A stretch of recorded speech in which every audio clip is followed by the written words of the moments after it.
Hi, my name is Tyan Hong, and this is my Lab 1 for Physics 2211. The purpose of this lab was to observe the motion of an object moving at a constant velocity, focusing on Newton's second law of motion, also known as the momentum principle, by comparing experimental data analyzed through tracker and expected data generated by a computer model on GlowScript. The experiment assumes that the object is moving at a constant velocity, therefore we will be ignoring other external forces such as friction or air resistance that might affect the observed data. To briefly summarize the results, both position versus time graphs of the object, one generated using tracker and the other generated from a computer model on GlowScript, had a similar slope. Therefore, we can conclude that the experimental data and the expected computer-generated data both produce similar constant velocities. The slight variations may be due to experimental error and external forces that were outside of our control, which will be further analyzed later in the lab. There are two fundamental physics principles that are key to understanding this lab. Newton's first law, which states that every object remains in its state of rest or of moving at a constant speed and constant direction, unless compelled to change by an external force. If an object is moving at a constant velocity, the net force on the object is 0 newtons and there is no change in momentum. Therefore, if our ball is moving at a constant velocity, the net force on the ball can be reasoned to be 0. Newton's second law states that the change of momentum of a system is equal to the net force on the system over time. When mass is constant, the change in momentum is equivalent to the change in velocity over time, multiplied by the object's mass, which we can simplify as a product of the object's mass and acceleration. This equation is significant because it relates physical observations on the system to its surroundings, which can then be used to predict the motion of the object in the future. In this lab, the change in motion over time will be used to calculate and analyze the ball's expected velocity, assuming a net force of 0, and the observed velocity of the ball. This lab consists of 4 key steps. First, we will record the motion of a ball moving horizontally along a wooden floor at a constant velocity.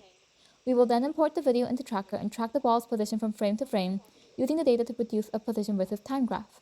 The constant velocity is represented by the linear slope of the graph. Then, we will generate a computational model of the ball over time using the GlowScript starter code, generating a second position versus time graph of the ball's expected motion. Finally, we will compare the tracker data to the computational model to see the discrepancies between the expected versus experimental data. The ball's mass and radius were recorded prior to the lab. Setting the positive direction as the right, the initial and final positions of the ball were also found on tracker. The length of the video was 0.533 seconds and 16 frames. Therefore, delta t was roughly 0.033 frames per second. By rearranging the position update formula found earlier, I found the average velocity of the ball to be 0.06607 meters per second along the x-axis. This is the position versus time graph generated on tracker, which appears to be linearly increasing. There is a roughly constant velocity in the positive direction, although there are slight changes in acceleration due to external forces and errors. In order to create a model simulating the ball's constant motion, I had to update the GlowScript starter code. I added the mass, initial and final positions, delta t, the start and end time of the motion, and the average velocity found using tracker. I also added the velocity and position update formulas in the while loop so that with each iteration until t equals 0.533 seconds, the changes in velocity and position would be reflected in the model.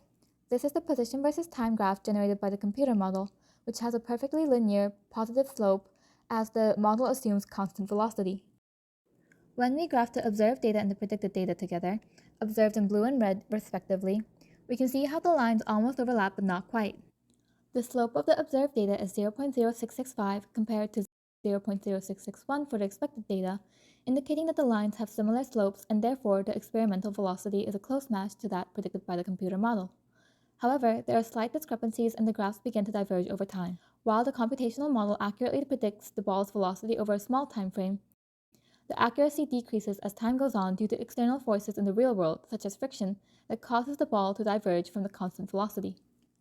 What if the axes were flipped? In this lab, I set the leftward direction to be negative and the right to be positive. If the axes were flipped, the slope would have been reflected across the x-axis and curved downwards. Therefore, velocity would have had a negative direction. However, only the direction would change. The magnitude of the position and velocity would be constant. The magnitude of the difference between the experimental and expected data would also be the same. What does this mean and how many forces were added to get zero net force? According to Newton's first law, an object at constant motion remains in constant motion unless influenced by an external force. Because the ball was observed to eventually slow down and stop, there must have been a force causing the deceleration and net force could not have been zero. We cannot identify all of the forces that are summed. In the vertical direction, the normal force and gravitational force cancel out.